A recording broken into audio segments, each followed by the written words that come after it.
Here's my completed Boeing 767-200 Air New Zealand RC airplane. Just got the Callies graphics stuck on right there. Looks pretty good.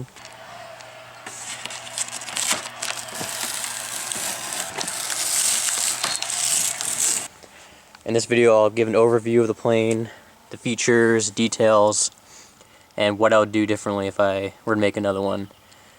So the wingspan is 64 inches. It has two 72mm Alloy 6L EDFs right here. That fit the nacelles pretty well. In fact, there's actually extra room if I needed it. They're mounted with a plywood system inside that goes inside the wing.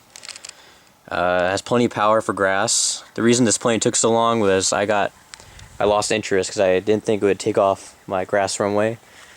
But in fact, this thing has so much power. In fact, it has more power than weight, which is great. So it takes off in about 100 feet, which is awesome.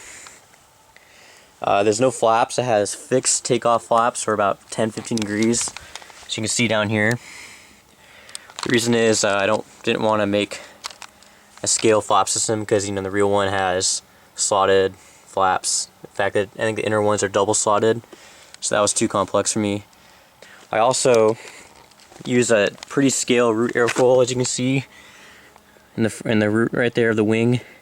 And then in the real 767, the outer wing is pretty thin when the slats are not deployed.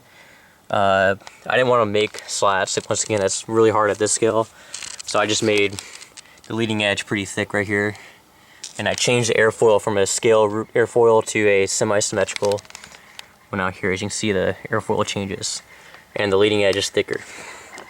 On future large airplanes, I will make fixed, more scale looking slats, but this thing is pretty small. It's only a 60-inch, so what I did there is fine. It's got obviously rudder here, the servo right inside the tail, and then two 9-gram elevator servos. One cool feature on this plane is the ailerons. So I have a 5-gram servo in there for the ailerons, but I also have a servo for roll spoilers. Now the spoilers don't deploy all the way up. It took me a while to figure the system out. It has rubber bands and magnets, but the way it works, so when I move the aileron stick a little bit, just the aileron moves. When I move the aileron to a greater deflection, the spoiler starts working. And same on this side. And this really helps aid the roll because this thing has small ailerons. It weighs 6 pounds, ready to fly, so it definitely needs the roll spoilers. So that's the main features. It also has retracts. If I were to do this plane again or build another one, I would make my own bogey system. This is the Hobbyking system. And it's too narrow, the wheels are a bit too small, which actually I think helps on the grass, but it's not as scale as it should be. Here's nose gear, steering.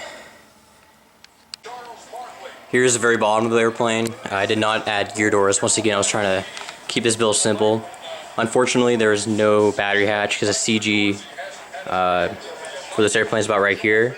Without the battery, the center of gravity is almost right on the center of gravity, so the battery sits about right here, and there's also about 4 ounces of lead in the tail there. That's pretty much it. It's pretty simple. There's 2 bolts in the front to hold the wing on, 2 nylon bolts in the center. That's the bottom of the airplane. And little details on the engine nacelles. Here she is. She's ready to fly. She has 3 flights already. Hoping to have many more, maybe on a paved runway soon. So thank you for watching the build series. Sorry for the wait. I will get some more flying videos of this plane soon.